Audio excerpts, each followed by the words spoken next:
इस वक्त हम संगम पर मौजूद हैं और हमारे साथ पतंजलि से महाराज बालकृष्ण जी हैं। आइए उनका अनुभव जानते हैं और संगम के स्नान का महत्व उनके माध्यम से जानते हैं। महाराज जी, क्या अनुभव है और किस उद्देश्य से आप आज के दिन पधारे हैं?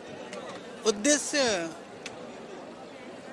यह महाकुंभ का महापर्व, उस पर्व के लिए पूरे दुनिया के कोने कोने से जो सनातन के प्रति जो भावना, श्रद्धा, विश्वास रखने वाले लोगों का जो जन समुद्र, जन सैलाब जो यहाँ पर है, सच में यह सनातन का एक अद्भुत दृश्य है, नज़ारा है, जो अन्यत्र किसी परंपरा में, किसी संस्कृति में, किसी मान्यता में आपको नहीं दिखाई देगा। तो वही श्रद्धा और उसी भावना के तहत हम एक श्रद्धालु की तरह से, एक सनातनी अनुगामी की तरह से हम यहाँ पर हैं।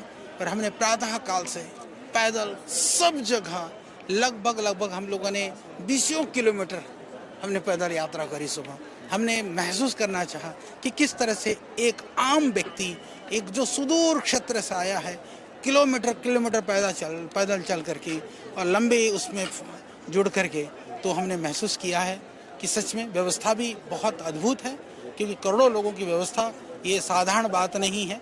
कहने के लिए हम कुछ भी कहें, और लोगों की भावनाएं भी, लोग भी कोऑपरेट कर रहे हैं, चाहे आने वाले श्रद्धालुगण हों, चाहे उन श्रद्धालुगणों को व्यवस्था संभालने वाले प्रशासनिक का लोग है। तो अद्भुत नज़ारा है।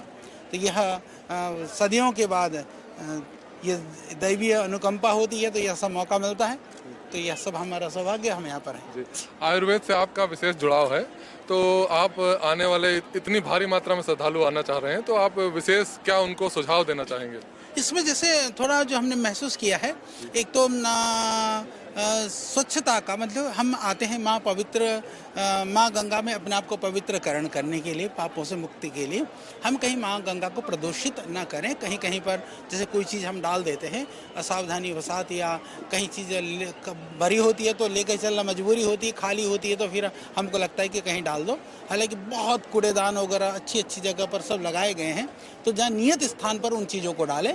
हम उनको किसी भी तरह से प्रदूषण के हम कारण न बने, सबसे ये प्रार्थना है। और इसके अलावा हम आयुर्वेद की दृष्टि से देखें तो, क्योंकि यहाँ पर पानी जो है, क्योंकि आपको घंटों लग सकता है चलते समय, थोड़ा थोड़ा पानी पिएं। और आप यदि स्नान के लिए जा रहे हैं या कुंभ पर बाहर निकल रहे हैं, तो थोड़ा थोड़ा भोजन करें, ज़्यादा ना करें। अल्पाहारी सदा सुखी, परंतु थोड़ा सा जल जरूर बीच बीच में पीते रहें। ठीक। हमारे साथ आचार्य बालकृष्ण थे, जो पतंजलि योगपीठ हरिद्वार से आए हैं। कैमरामैन रमेश वर्मा के साथ अभ्युदय अवस्थी, के न्यूज़ इंडिया, प्रयागराज से।